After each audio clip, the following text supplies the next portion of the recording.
So this is ToDoist. This is the unpaid version, which is still very capable in helping you manage your life. ToDoist is very fast, and one of the best things it has is natural language input. So to get right into it, let's just go ahead and tap Q. We can also hit the plus sign up there.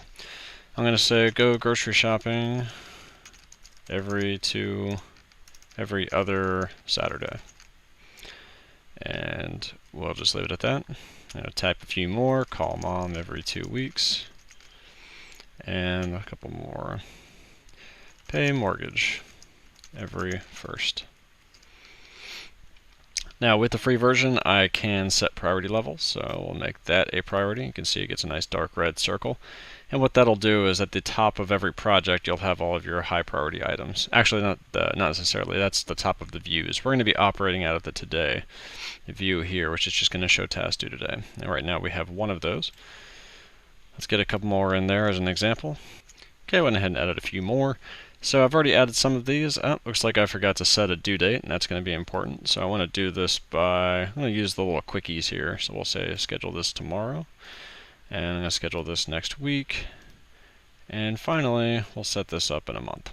So this is very handy, as you can see, for remembering to set appointments, whereas your calendar would actually store the appointments. And even though we've set dates on these tasks, they can technically be bumped forward. And one of the nicest things about ToDoist is that when you download the app, you'll actually get nice big buttons when you want to reschedule. So you can swipe to the left and it'll actually provide you 6 options to reschedule for today, tomorrow, next week, next month, and just choose a different date. So you can actually set some of these very far out. And I'll show you how that'll benefit us later. For right now, let's go ahead and set these up in a couple of places. Now, I'm going to organize these into projects, since my inbox is kind of where I want to dump new stuff, especially from my phone, where I don't have a nice wide keyboard and a mouse and all that stuff, so entering is a little bit more difficult. So to keep my inbox clear, let's go ahead and set this up as a personal errand.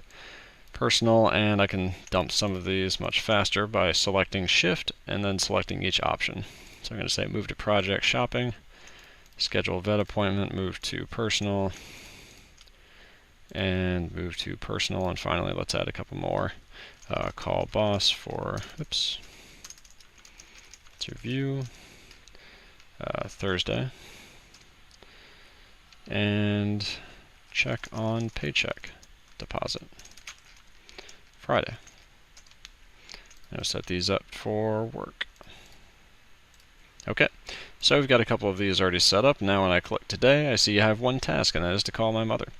However, if I check next 7 days, I can get a nice outlook for the week. If I have more than one task set up for today, you can see that priority level will actually impact it. It's going to set the highest priority items to the top. And if I were to set a due time, let's say every 2 weeks, well, that's not a good example, so let's do this one. October 12th, that's going to be at, we'll say 3 p.m. So now that's got a time associated with it. It actually goes above the priority level, because these are going to actually go in order and send you reminders, usually in the form of emails for the free version. However, if you pay for premium, you'll actually get pop-up notifications on your phone and things like that. You can also, if you do pay for the premium service, you get a few more features. It's going to show, I don't know that it'll show you here. So reminders is a premium feature. Also, if you want to do labels, so if I were to do at work, when I assign labels, it does technically show them there, but I can't use filters.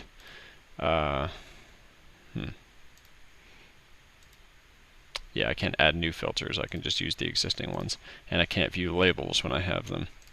But that'll let you sort things out based on context. So if I did pay for labels, I could have at work, at home, and things like that. And even if they were technically a task that's part of my work project, but say I wanted to remember to bring a special suit for tomorrow, I would actually set the context to be, or label, to be at home. And that way, when I get home, I can say, show me items that are due today at home, which is where I can actually do them. Beyond that, you can get a quick idea of how this actually works when I open my phone each day, and I have it set to open up to today, though I think it defaults to next 7 days, but you can change that. And if I have a bunch of stuff, say I'm walking around with my fiance on a Saturday, and I want to remember to do a few things, but I don't really want to spend a lot of time on my phone at the moment, I'll open up Inbox, just type a few things on my phone, check for dog food today at 5 p.m. So, and I'll still get that notification and so on, and once I check it off, it disappears all the same. And if I click this little Show Completed Task button here, I can see what was completed in this project already, and it never loses that. And even if I don't want to say I don't actually want to have the movies to watch project anymore, which I don't really know why that would be a to-do item, I can have it archive the entire project, which will hide it for me. It's out of my view, but still retrievable, and it will never go away, unless you choose to delete it. You can just unarchive it later.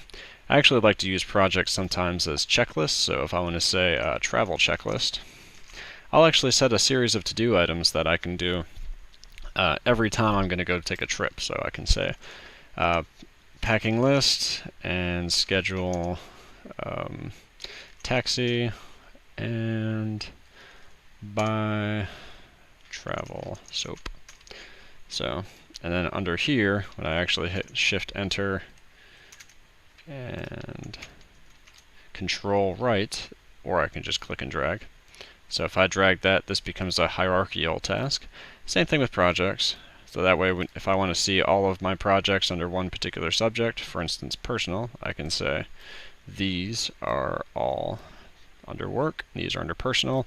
I can collapse these, and then once you start getting a lot of projects, that's a huge advantage. And I can open up my travel checklist and make that a thing. So let's just to give an example, say towels. What I'll actually do is set this to be due, this task only, to be due the day before. So say I'm going to travel on the 24th, I'll set that on the 23rd and pack up my bags on the 23rd. That way if I forget anything, I can absolutely take care of it the day before.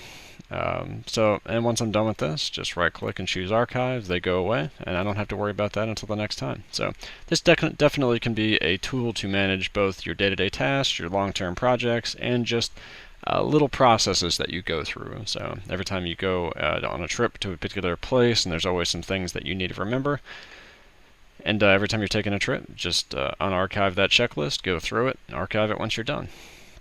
So as you can see, this can vary wildly based on your own personal preferences, and one extra feature of the premium that I really like is the notes feature. This premium feature is currently about $30 a year. However, once you start using it, I think you'll find that it's a quick way to manage your entire life out of it, and $30 ain't so bad to make sure that you never forget anything again. Or at least you're significantly less likely to. There we go. So now I can work out of this, I can have an application on my phone, all sorts of things. And once you pay for the premium feature, you definitely don't need to rely on email notifications, which is very, very handy. I actually use this so far as from anything to remembering to get my car inspected, to taking my daily medicine, to taking my dog to the vet. It's very handy to have all these little items that you have to do in your life, but you don't really have to do them in a specific time. You can't know that you're going to have 10 minutes on a Friday and a Thursday evening or something like that to go take care of a few 20-minute tasks. But I hope you find this useful, and if you don't like ToDoist, go ahead and leave in the comments what your favorite application is and why. I'd love to hear it. Thanks.